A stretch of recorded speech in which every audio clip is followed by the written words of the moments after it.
జై భీమ్. నేను మీ డిఎల్ మాల. చాలామంది మందకృష్ణ మాదిగ పోరాటం చేస్తున్నాడు, 30 ఏళ్ళ సంధి ఉద్యమం చేస్తుండు అని చాలామంది అంటారు. తప్పది. మందకృష్ణ మాదిగ పోరాటం చేయలే, ఉద్యమం చేయలే. మాదిగల ఓట్లు మాత్రం అమ్ముకునే పోరాటం చేసిండు. మాదిగల ఓట్ల అను పక్కదో బట్టి చేయడమే ఆయన చేసిన ఉద్యమం. ఒకవేళ పోరాటము ఉద్యమము అంటే నా దృష్టిలో చంద్రబాబును దించి మందకృష్ణ మాదిగను లేదా బీసీను అధికారంలో కూకుండా పెడితే అప్పుడు ఆయనది ఉద్యమం లేదా పోరాటం అనొచ్చు. లేదా కేసీఆర్ని దించి మందకృష్ణ మాదిగ సమాజంలో ముఖ్యమంత్రిగా అధికారంను కైవసం చేస్తే దాన్ని పోరాటం, యుద్ధం అనొచ్చు. లేదా రేవంత్ రెడ్డిని దించేసి దాని ప్లేస్లో మాదిగలు కూర్చుంటే అది పోరాటం, యుద్ధం, యుద్ధవీరుడు అనొచ్చు. కానీ ఈ 30 ఏళ్ళ సంధి ఓట్ల బేరం చేసుకున్నటువంటి ఈ బేరం వేసుకున్నట్టు మనిషితోని ఈయన పోరాట యోధుడు, యుద్ధవీరుడు అంటే నేను ఒప్పుకోను. మా మాదిగ ప్రజలు కూడా ఒప్పుకోరు, మా మాదిగ సహోదరులు కూడా ఒప్పుకోరు, మాదిగ మేధావులు కూడా ఒప్పుకోరు. మేధావులు ఒప్పుకోగలుగుతారా మీరు ఈ విషయాన్ని? అసలు ఈ యొక్క ఎస్సీ వర్గీకరణ అంశంతో మాదిగ మేధావులను వంచిండు మనం మందకృష్ణ మాదిగ. మాదిగ మేధావులను వాళ్ళ బుర్రలు పనిచేయకుండా చేసిండు. మాదిగ ప్రజలను తప్పుదో పట్టించిండు, మాదిగ ప్రజలను మోసం చేసిండు మందకృష్ణ మాదిగ. కాబట్టి ఈ మందకృష్ణ మాదిగ చేసినటువంటి ఏదైతే ఉన్నదో ఇన్నేళ్ళు, అది పోరాటం కాదు, అడుక్కునుడు అంటారు. అడుక్కునుడు. గన్ల మాదిగ మాల లెక్క తింటుండ్రు, అందులోకించి నాకు గొంతు ఎక్కియుండ్రి అని అడుక్కునుడు. అడుక్కున్నట్టు దాన్ని పోరాటం అని ఎట్లా అంటారు? భీక్ మాంగ్నే వాళ్ళ అంటే అడుక్కునుడు అంటారు. కాబట్టి మందకృష్ణ మాదిగ పోరాట వ్యక్తి కాదు. పోరాట పటిమను నిర్మాణం చేయలే, ఉద్యమాన్ని నిర్మాణం చేయలే, మాదిగ ప్రజలకు సిద్ధాంతం నేర్పలే. సిద్ధాంతము ఏ సిద్ధాంతం నేర్పుతావు?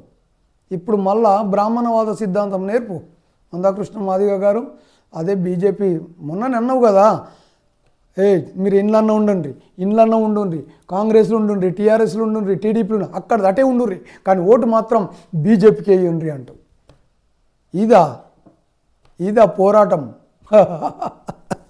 ఇదా పోరాటం? ఏడవాళ్ళు ఆడుండుర్రి కానీ బీజేపీ కోటు నువ్వు చెప్పినట్లు అందరు ఇంటరే. అట్లా ఉండదు.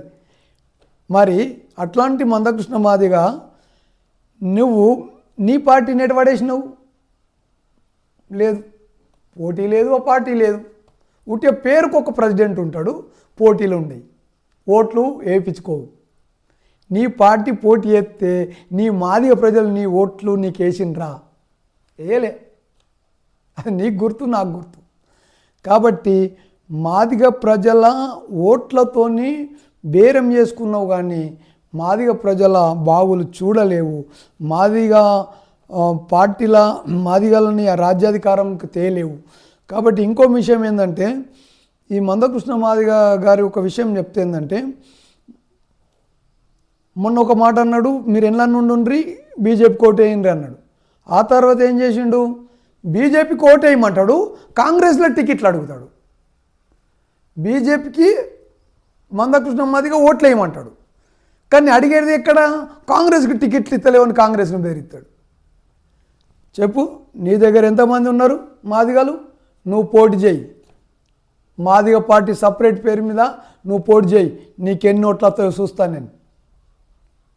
ఎందుకు ఇట్లా బ్లాక్ మెయిలింగ్ మాటలు మాట్లాడడం? నువ్వు బీజేపీకి ఓటు వేయమంటావు, కాంగ్రెస్కు టికెట్లు అడుగుతావు. ఇదేం నీతి? ఇట్లుంటుంది మందకృష్ణ మాదిగ. మరి నీ పార్టీ ఎటుపోయింది? నీ పార్టీతో టికెట్లు ఇచ్చి గెలిపించుకో కదా. మరి విశారదన్ మహారాజు గారిది ఉన్నది పార్టీ, ఆ పార్టీకి టికెట్లు అడిగి గెలిపించుకోవచ్చు కదా. అది లేదు. నువ్వు పక్క మాదిగ ద్రోహివే, మాదిగలను ద్రోహం చేసినటువంటి వ్యక్తివే, మాదిగలని అణిచివేసినటువంటి వ్యక్తివే, మాదిగలను బానిసత్వ రూట్లకు తీసుకుపోయినటువంటి వ్యక్తివే, మాదిగ ఓట్లతోని మాదిగలని కాలు మొక్కిపించే దిశగా ప్రయాణం చేసినటువంటి వ్యక్తివి.